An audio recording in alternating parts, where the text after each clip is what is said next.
Anyone have a question?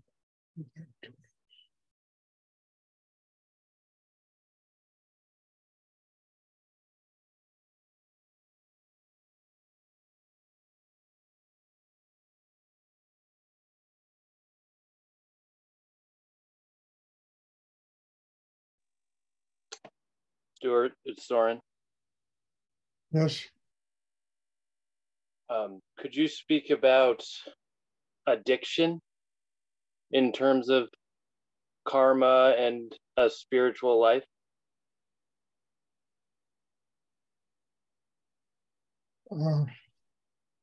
Look, Soren and everyone else, we're all a bunch of addicts. We're addicted to something in life. We're addicted to food. We're addicted to dress. We're addicted to the way we look in a mirror. I mean, everybody is addicted to something. Of course, the height of addiction is to be addicted to some kind of drug that completely takes over your life. And that's, in terms of karma, living under the rule of drugs is certainly not going to get you any closer to your spiritual enlightenment. In fact, it'll just build karma. And probably in your next lifetime, you'll have even more to work out than you had in this lifetime. But, addiction is habit, and everybody's addicted to something. And some of the worst addictions are to one's ego, one's self-importance, the image people have of themselves and who they are and what they are. I mean, that's also an addiction. And when you come up against that kind of addiction in somebody, it's very, very difficult. Because, it's power. They rule. They are more important than everybody else. At the expense of other lives, people's lives are lost because of somebody's sense of who they are and who they think they are. So addiction is on many levels. And on all levels, it is something we have to get strong enough inside ourselves to get free of. If people do drugs, they have to get free of drugs. If they do alcohol, they have to get free of alcohol. If they smoke cigarettes, if a person is addicted to their ego and their own self-importance, spiritual life is impossible until they learn to detach themselves to that addiction. A person who's addicted to being a saint, a healer, anything, in order to grow spiritually, they have to let go of whatever the addiction is, whatever, image they have of themselves or whatever they think they are in life. So, there are many levels of addiction, and all of them just represent an opportunity for people to truly learn how to get detached, how to get stronger inside themselves so they're not addicted to Facebook, social media. I mean, people are addicted to everything.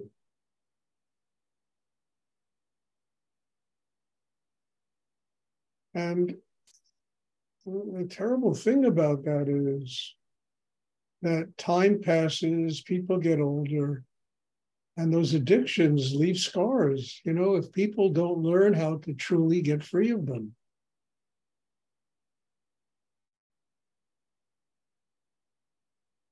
Alcohol, cigarettes. Well, I don't know about cigarettes. I guess, I don't have any connection with these things anymore. Alcohol, cigarettes. I don't know what people do about those things. But just the very word addiction, it just, the antonym should be getting stronger, building a chakra system, building a foundation and a base inside oneself that one can attach themselves from food addictions, from smoking, from alcohol, from computers, from, whatever, we do things and hopefully do things that are beneficial to ourselves without being addicted to them.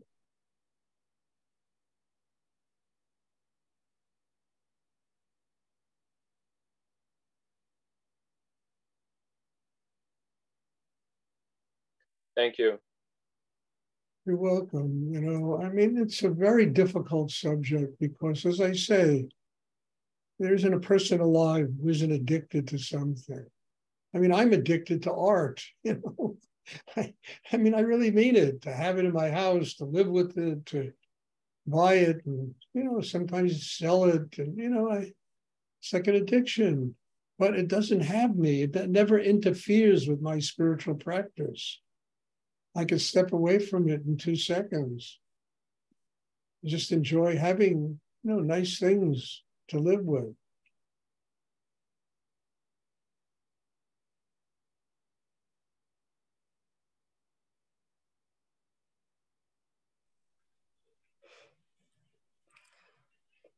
I mean, people are addicted to being gurus,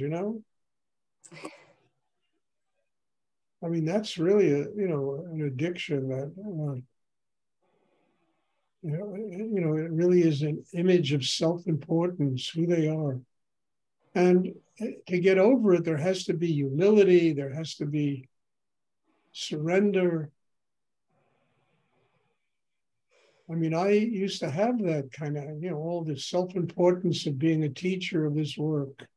Till one day I realized, Stuart, you are not the teacher, Stuart. Life is the teacher. Your job is to just help people get strong enough so that they can embrace life. They can develop their humanity to where, and it freed me of that addiction. I became a Kundalini aerobics instructor, which I can just laugh at tongue in cheek,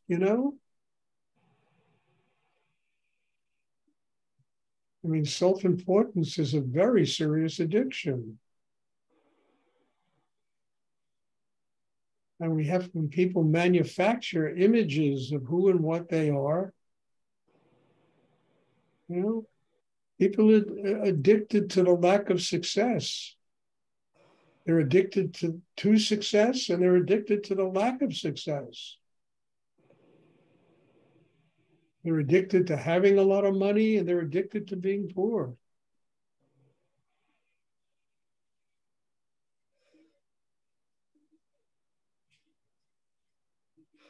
Just about everything is kind of an addiction. And our work is about getting the internal strength so that we can do things in life without being addicted to them.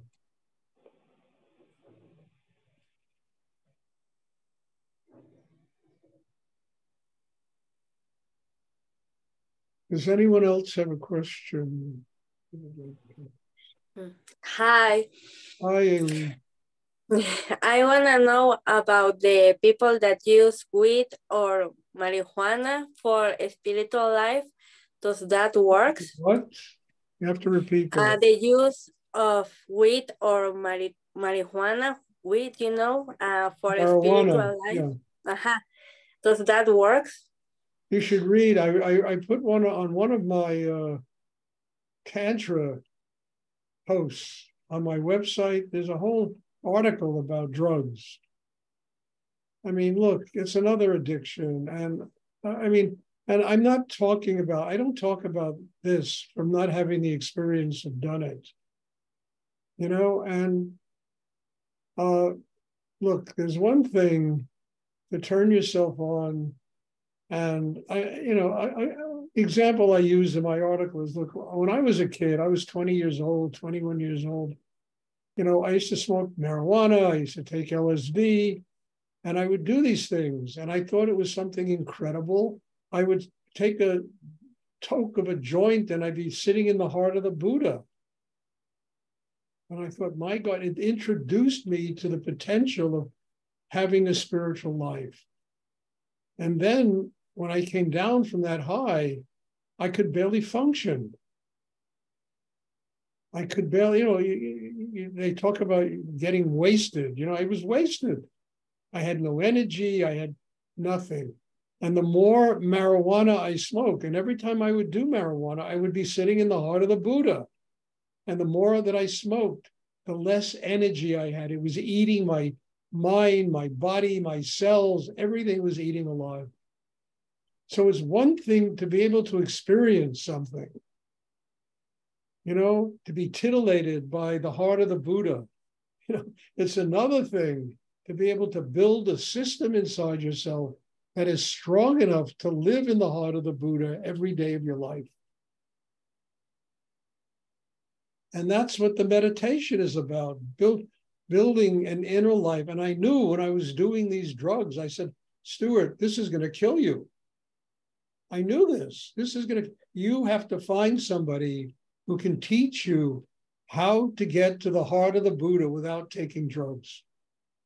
And it took me 9 years of looking for this person. And I finally found Rudy.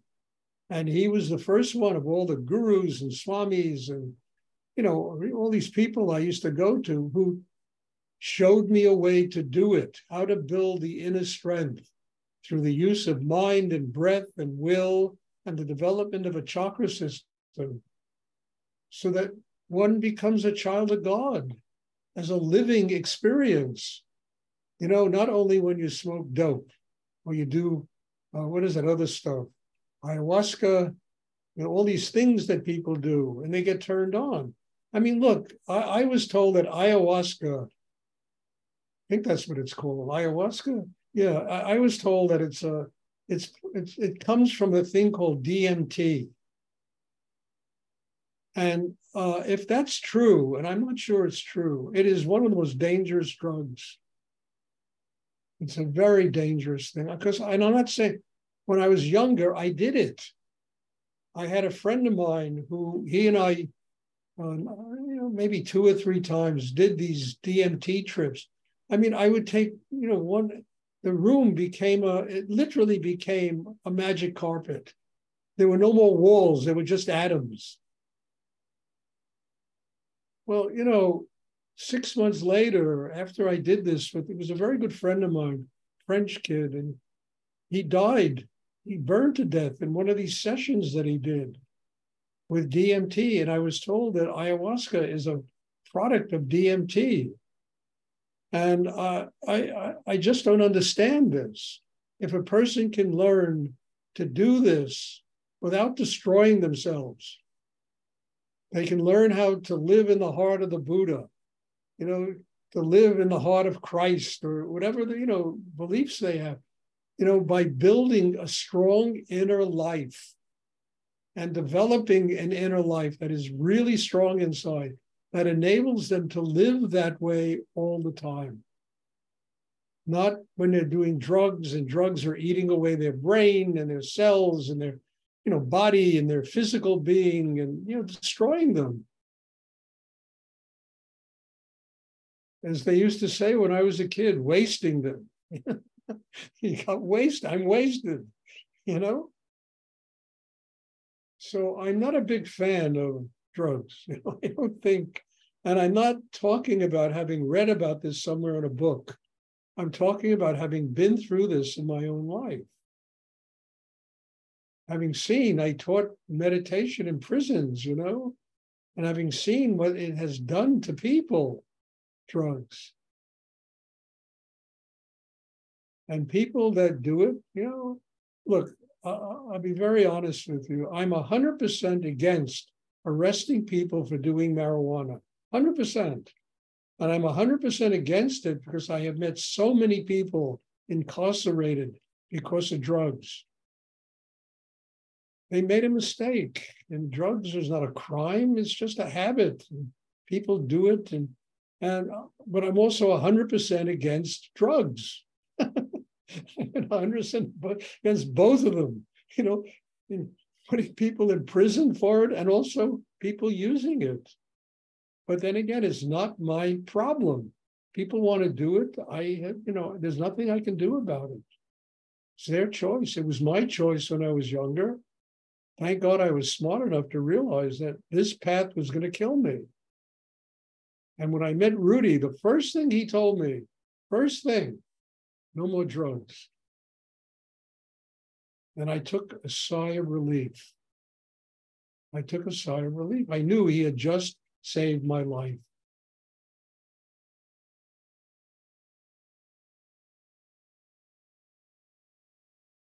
So, look, I'm not here to police people. I won't let people study with me here if they're doing drugs, because I know it's detrimental to what real spiritual work is about. It's antithetical, it works in the same area that spiritual practice does, that Kundalini yoga does, but it drains people's lives away. It wastes them. It destroys people. And that's not what a spiritual life is supposed to be about. Spiritual life is supposed to be about getting stronger, more developed, more conscious, building an inner life that enables one to connect with infinite energy in the universe, having that kind of strength.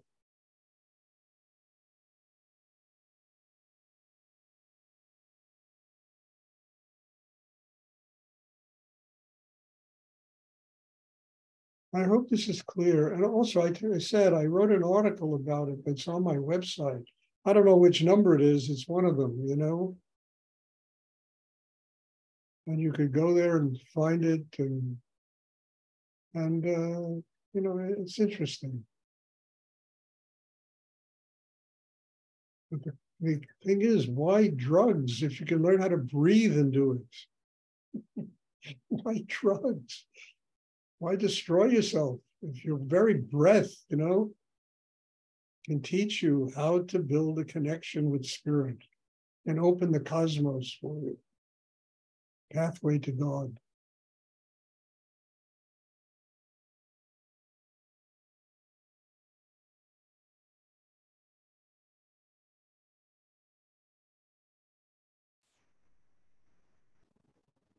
Because I hope what I just talked about is clear, because it's really important.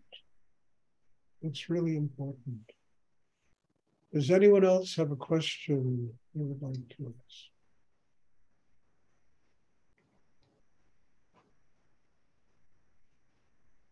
Stuart? Yes?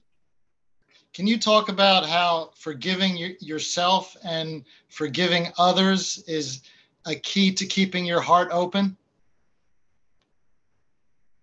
Well, how do you keep your heart open if you have grudges against the world? If you can't let go of them? First step. How can there be love inside you if you're angry at other people? If you're angry at family, friends, ex-relationships, how do you keep your heart open? Got to forgive. And you don't forgive for other people. You forgive because you got to move on in your life. You made a mistake. You got involved with, fell in love with somebody and they really didn't love you and it was a mistake. And, and the anger does nothing but destroy the rest of your life. Letting go. Okay, I spent 6 months with this person. It was 6 months of my life I spent with this human being.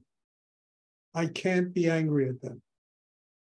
Because in that 6 months, I learned something about myself. If it's nothing more than having to make better choices about relationships, I get involved. But if you don't forgive, you do it for yourself. You can't make other people forgive, but you can do it for yourself. And it frees you of really a lot of negative experiences. Enables you to get along with your parents, your children, your friends, your neighbors. I mean, it enables things to happen that because first of all, what do we really want? We want to just be happy people. And how can you be happy if you're holding grudges in your heart? Not possible.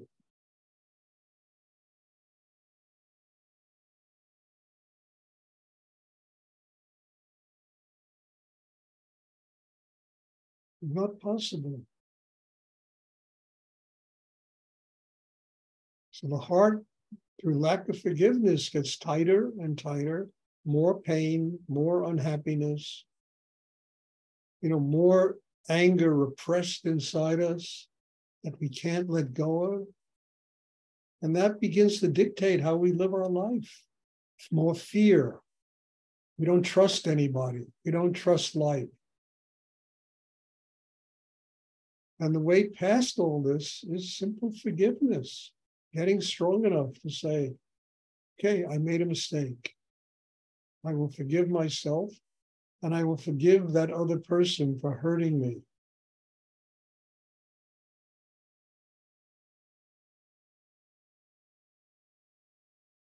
I have to go on in my life.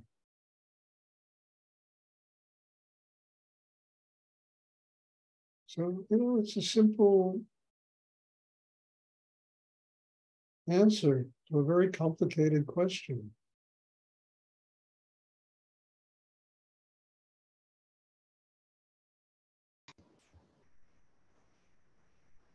Does anyone else have a question they would like to ask?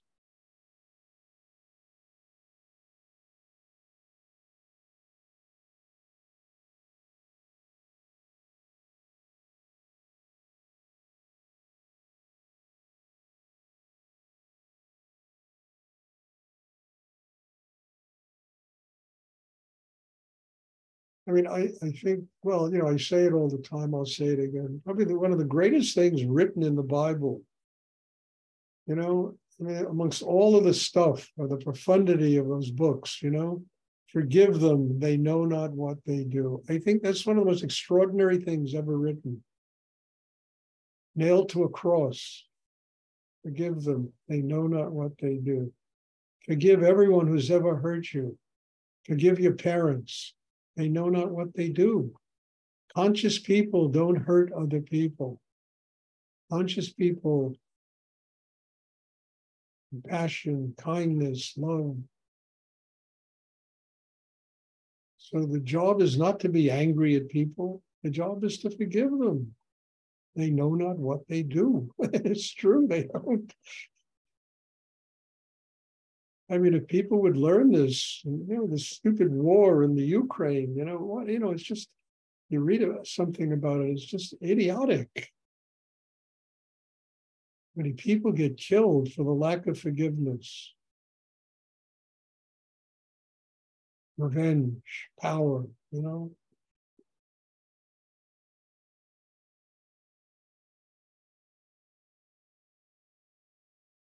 Does anyone else have a question?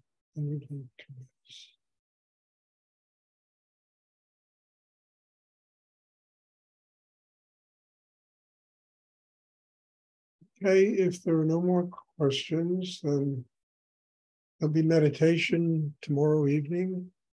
God bless you all. Thank you for being here. Thank you, as I say all the time, you're probably tired of hearing it. Thank you for being my teacher. Thank you for, the presence here demands that I have to work very deep inside myself to grow. And I just have a lot of gratitude for that. So God bless you all. And there'll be class tomorrow evening. I'm looking forward to seeing you. Thank you, Stuart. Thank you, Stuart. Thank you. Good night. Thank you, Stuart. you. Night, Stuart.